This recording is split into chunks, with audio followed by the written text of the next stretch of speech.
Hi folks, welcome back to our channel. Today we have some exciting news about the number of carry permits and how they've surged in the state of New Jersey. There are several factors that are behind this, and we're going to talk about those factors in this video today. So let's get started. So if you've been following the news or recent events in New Jersey, you've noticed that the carry permits have increased significantly from changing laws to societal trends to recent events. All these elements are affecting this phenomenon. The sudden spike in carry permit applications in New Jersey has sparked a debate on implications for public safety and the legal landscape. As of May 31st, 2024, there have been 41,141 permits to carry applications submitted in the state of New Jersey. That's throughout the entire state. 40,853 were approved, while only 284 were denied, 4 were withdrawn. That's a 99.3% approval rate of the amount of applications submitted. So why is this happening? There are several reasons, I think. First of all, NYSERPA versus Bruen. I have to mention the landmark U.S. Supreme Court case. And if you're not familiar with it, I've done a more detailed video on it. I'll put a link in the description. NYSERPA versus Bruen is a U.S. Supreme Court case out of the state of New York, NYSERPA being the New York State Rifle and Pistol Association. Bruen is Kevin Bruen, the former superintendent of the state police for New York, the state of New York. Now, he was a defendant because the carry permits go through the state police in New York. So the challenge was against the requirement in New York, which was called proper cause.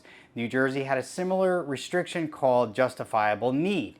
So in New Jersey and in New York, prior to Bruen, in New Jersey you needed what's called a justifiable need. So it wasn't enough that you passed a background check. You had to submit documentation to the court because the courts issued the carry permits in New Jersey. They don't anymore, but they used to.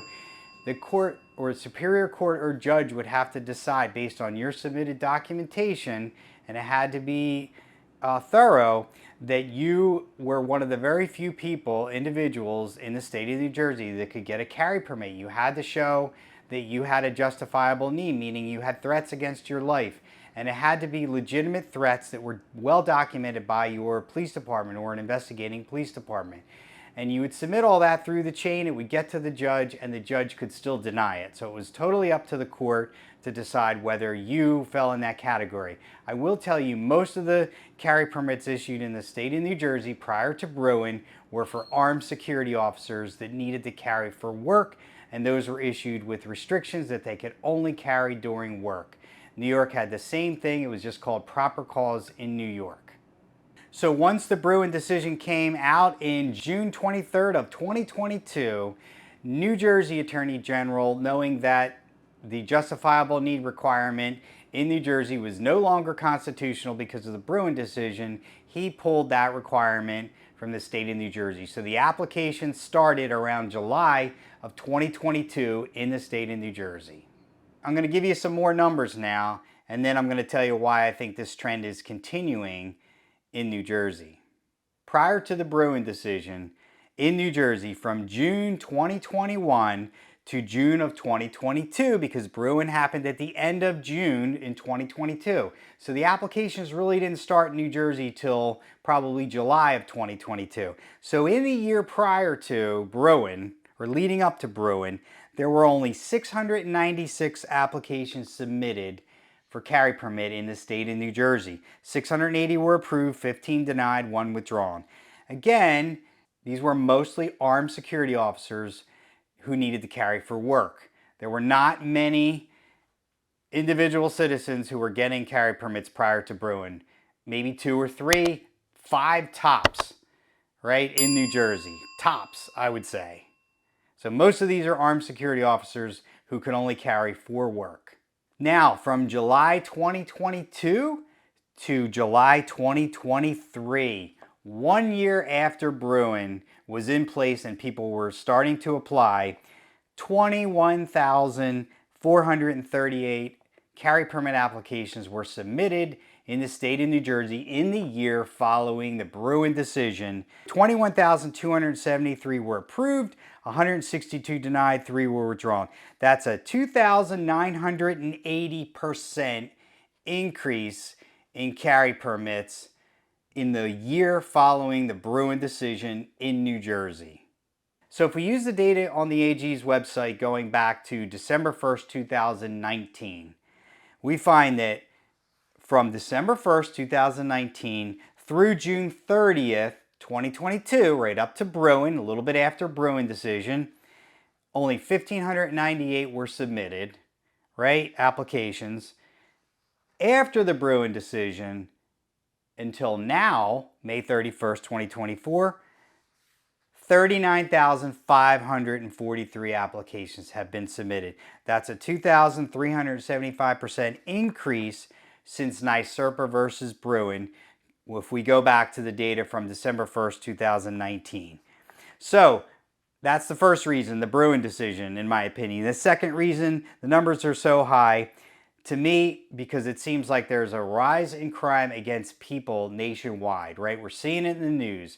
More muggings, more murders, more shootings, right? Just more crimes against people in general, it seems to be out there. It also seems to me like the anti-gun politicians want to restrict firearm ownership. They want to make it more difficult to get or acquire firearms, to keep firearms. They want to restrict what kind of firearms you can get. They want to regulate and track firearms. They want to restrict your carrying in public even more. So while the NYSERPA versus Bruen decision was put out there by the U.S. Supreme Court, highest court in the land, Governor Murphy in New Jersey was busy with his legislators crafting his what I like to call anti-carry law, basically saying, oh yes, of course we're going to abide by the U.S. Supreme Court decision and we're going to follow what they say. We're going to issue the permits if the person qualifies. However, we're going to make our own laws that basically the entire state of New Jersey is restricted and you can't carry. So we're going to make that permit essentially useless for you. So he was busy doing that. Governor in New York did the same thing. These laws that they've come up with are currently being challenged. A lot of it's been shot down already by the federal court, but some parts of the law are still being challenged. So that remains to be seen what's going to happen with that law. But that to me is the second reason. And finally, to me, there seems to be a focus in the news, in the media, on protecting the criminals more than the victims here. So to me, this all points to making people want to, be responsible for their own safety and survival. They realize that they're going to be the ones to protect themselves and their families. So that to me makes them want to carry even more, right? So I believe it's for all these reasons combined, but I think NYSERPA versus Bruen started the process. It allowed people to actually, at least in New Jersey and New York, it at least allowed people to apply and get approved for the carry permits. That started the process. So of course the anti-gunners say that the legal carrying of guns will increase shootings, will make it unsafe for everybody else, right? That's what they've been saying. That's the debate that's been going on for years. So if we take New Jersey as an example, right? Because this debate has been going on long before NYSERPA versus Bruen.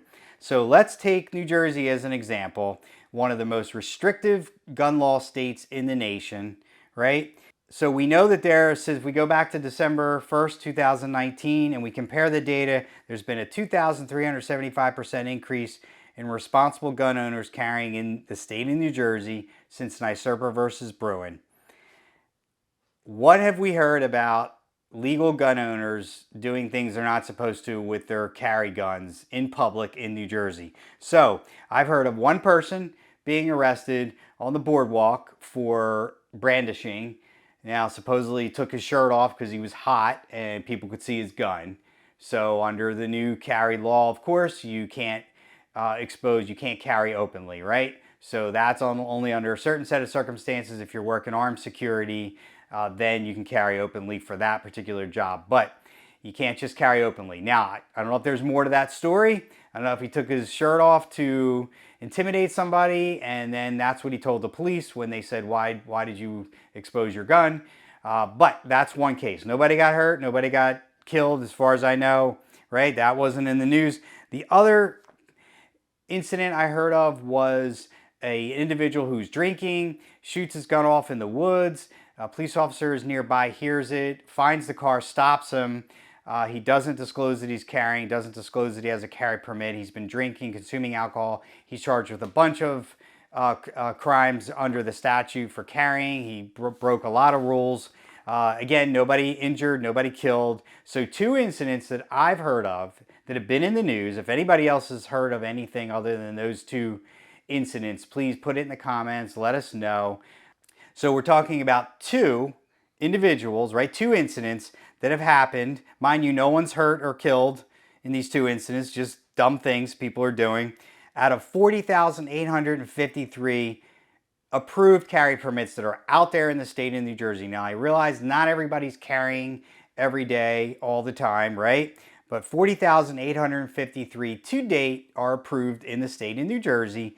2 dumb incidents where no one's hurt or killed, 2 out of that, right? So this amounts to, if you do the math, 0.005%, right, of all the approved carry permits out there of somebody doing something that they're not supposed to with a carry gun. I think the surge in the carry permits in New Jersey has far-reaching implications, and I think it's crucial to understand the takeaways from this trend. I think the Bruen decision makes it possible. I think the crimes against people is increasing. I think there's a sense that the leaders want to restrict gun ownership and carrying of guns in public to protect yourselves and your families. I think that this all points towards people wanting to take their own safety and their own protection and survival in their own hands. I think that's what's causing this surge or increase. I think Bruen is just part of it. I think it's a big part of it because without Bruen, you wouldn't be able to do it in New Jersey and New York. I would love to hear your comments and your thoughts on this topic. Please put it below in the comments. And don't forget to subscribe if you haven't already for more trends like this and more updates on the carry permit topics in New Jersey. Thanks for tuning in. Until next time, stay safe.